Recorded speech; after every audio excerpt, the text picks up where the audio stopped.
Okay, 9-2, adding and subtracting rational expressions. So in order to add fractions, you must have a common denominator.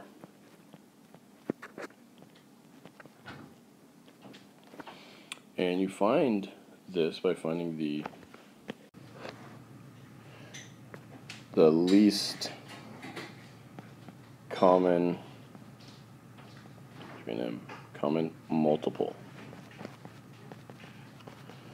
or the LCM. That's how we'll probably refer to that from now on, the LCM.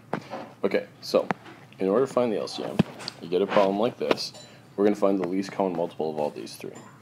In order to do that, we need to break these all down to their smallest unique factors. So 18, we could break down 18 to 2 times 9, and then 9 to 3 and 3. So we'd actually write this as 3 squared, 2 times 3 squared, r squared, p5.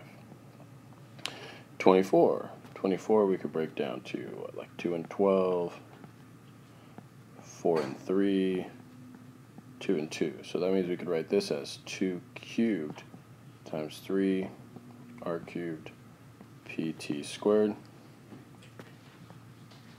And the last one we could break down to just 3 and 5. So that would just be like 3 times 5 p cubed t.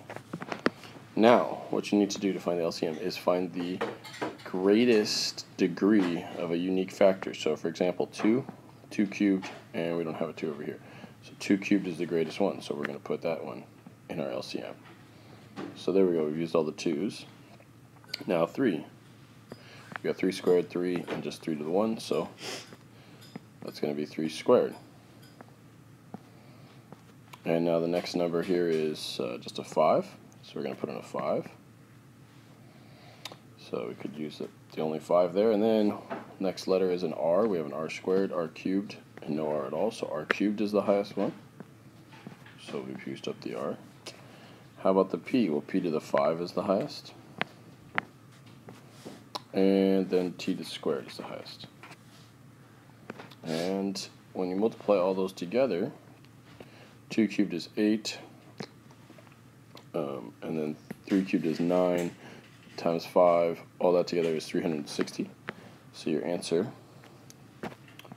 would be 360 r cubed p to the 5th t squared. Okay, so on this next one, we're going to do something similar, but you're going to have to factor these guys down. So in this first one, right, there's a p in every term, so we can pull that out, and we would get p squared plus 5p plus 6. And now we can factor this, something that multiplies up to 6 but adds up to 5, 2 and 3, right? So we could write this as p plus 2, p plus 3. And so here's the same idea. We've broken this down to the 3 unique factors. So now let's factor this thing. Well, this is a 9. We need something that multiplies up to 9, adds up to 6. That's going to be p plus 3 and p plus 3, right? Or you could write that as p plus 3 squared. So now you need the highest unique factor. Well, for p's, the highest factor is just 1, so the answer is going to be, first we're going to have a p in there. How many p plus 2's do we have here? Well, just 1. And how many here? None. So the highest of p plus 2 is just 1, so p plus 2. And then we have a p plus 3 here, but here we have a p plus 3 squared, so we're going to have to pull that thing down. And there's our least common multiple. Okay, so let's practice this same idea when it comes to adding fractions. Well, here we have a really old problem. We've done this, several years ago. And what we need is a common denominator. Well, we do that by finding the least common multiple. So look, here's 3, and it's technically 3 to the 1, and here's 5 to the 1. So that means our least common multiple, or our denominator, our common denominator, is going to be the highest degree of 3 times the highest degree of 5, which is just 3 times 5, 15. Now, since we went ahead and multiplied these together to get a common denominator, we have to ask ourselves, hey, you know what is this missing to get to here? Well, I had to multiply this by 5, right? So that means I got to multiply the top by 5. How about this? What's this missing to get to here? Well, it's missing a 3, so I had to multiply this by 3. So 10 is 5 times 2, and 12 is 4 times 3, so that means the answer is 22 over 15. That's the trick there. What was your denominator missing to get to the common denominator? That's what you're going to multiply your numerator by. So let's go over here. Same idea. Highest degree is 3 to the 1, and then 5x also just to the 1. So your common denominator is going to be 15x. So ask yourself, what's this missing? What's this missing? Or actually, what was this whole thing missing to get to here? What was this whole thing missing to get to here? Multiply your numerators by that number, and then you have your solution. So go ahead and try that. You may want to pause the video because I'm going to throw the answer up in just a second. Okay, so this 3 was missing a 5x to get to 15x, so I multiplied the top by 5x. And this 4 was missing a 3 to get to 15x, so I multiplied it by 3. Now you may be saying, don't I have to do the top and the bottom? Well, technically, yes. You could say I multiplied this by 5x and this by 3 over 3. But we already did that when we got the common denominator, so we don't really have to do it again. Okay, I'm kind of showing you this little shortcut method because it just is quicker and simpler. But yes, technically this is what we're doing with the math. Okay, we're multiplying it by 5x over 5x and 3 over 3.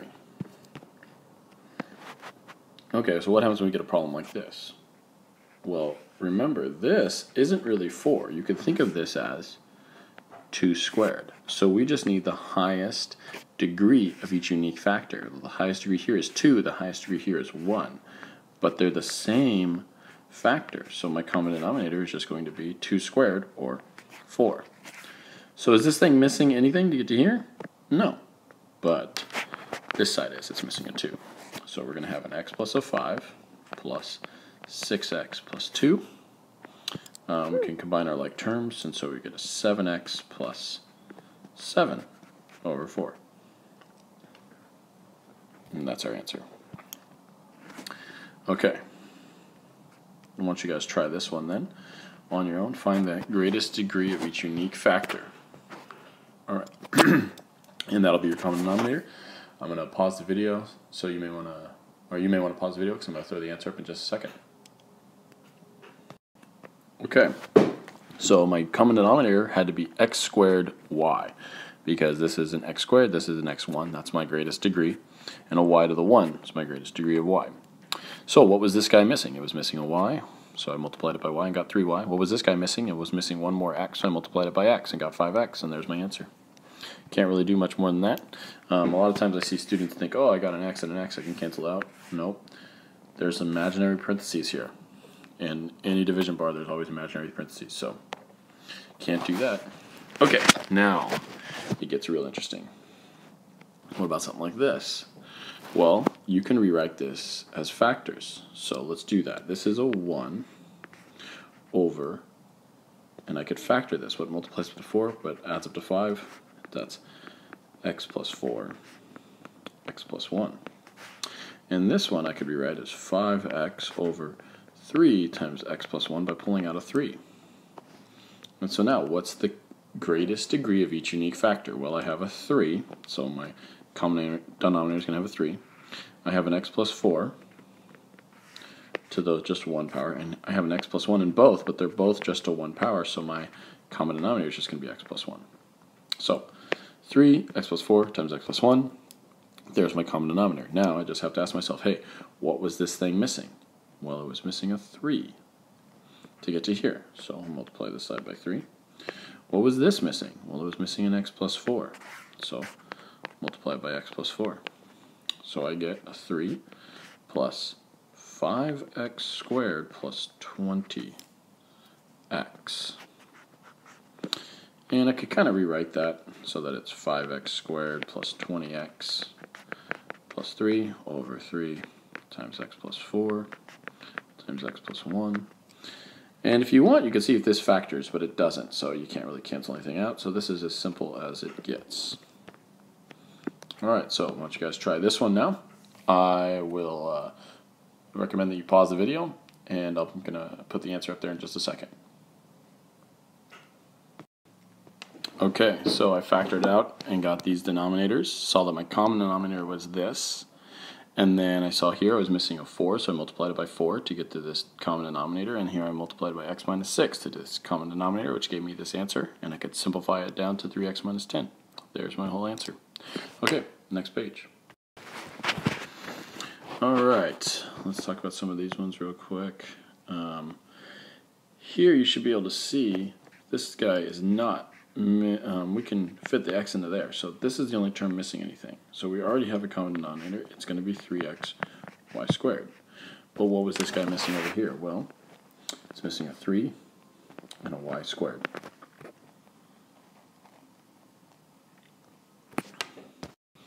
So that means we get a 3x plus y.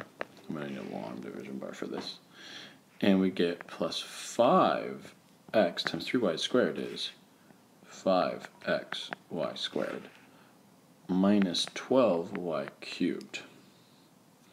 And we could kind of rewrite this in an order of minus 12. That's supposed to be a y, sorry. Minus 12y cubed plus 5xy squared plus 3x plus y. All of that over 3xy squared. And we can't really get any simpler than that because there's nothing I could factor out of every single term. So we're good. We're going to just leave it right like that. Now, go to this one. I want you guys to try this one, factor it down, see what you can do with it. And I'm going to put the answer up in just a second, so you may want to pause the video. Okay. I factored this and saw that it was x minus 5 times x plus 4, which doesn't have anything in common with x plus 2. So I'm going to need all three of those unique factors in my denominator. This one's only missing an x plus 2, so I just wrote it as x plus 2. This one's missing the whole x minus 5 and x minus 4, which I already know is the same thing as x squared minus x minus 20.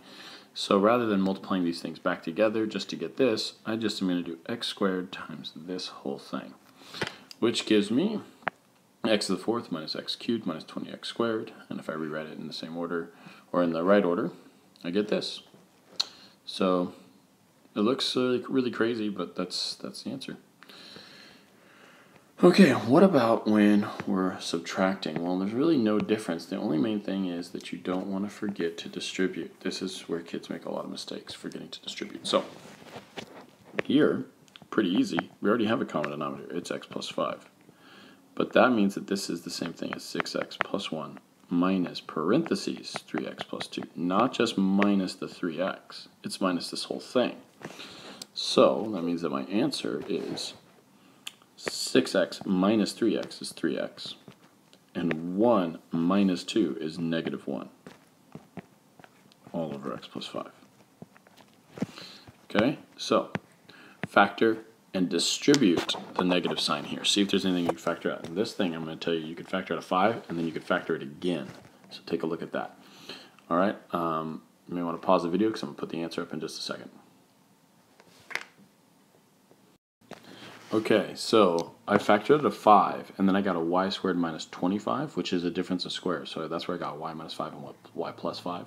And here I factored out a 3. So that makes my common denominator 3 times 5, 15, y minus 5, and 1y plus 5. So it's a big common denominator. Now, what was this thing missing then? Well, it's just really missing a 3, because 3 times 5 is 15, y minus 5, y plus 5. This one, however, is missing a 5 and a y minus 5. So I have to multiply all that through. So 3 times 7y is 21y. 4 times 5y minus 5. I put the little negative and I put parentheses, because 4 times 5 times y is 20y. And 4 times 5 times negative 5 is negative 100. Now when I distribute that negative, I get 21 minus y, which is y. And this negative also gets distributed to this negative 100, which makes it plus 100. And so there's my answer. All right. Once you guys try this one as well, it's pretty crazy. I would recommend that you factor out the 3 and see what else you can factor out. And then I'll put the answer up in just a second. Alright, this one's kind of fun. Factor out a 3 and you get this. And that means that this can be factored down to x plus 5 and x plus 7 because we have 35 and 12. This can be factored out to 6 times x plus 5. And if you were to write it as its unique factors, it's really 2 times 3 times x plus 5. Well, you don't have a 2 over here, but you do have a 3. So 2 times 3 is 6. And then you have an x plus 5 over in both of these, and then you have an x plus 7. So when you write it all, here's what you get. that means that this guy is really just missing a 2. So you multiply by 2. And this guy is just missing an x plus 7. So you multiply by x plus 7. And remember, there's a little negative sign, so you get this. And then when you distribute the negative, you get negative 3x squared, negative 21x, negative 4. And you can't really factor it. I tried over here. There's nothing that multiplies up to positive 12 and adds up to negative 21. So at least not that I could think of. So this looks like the final answer to me. Okay, thanks for watching.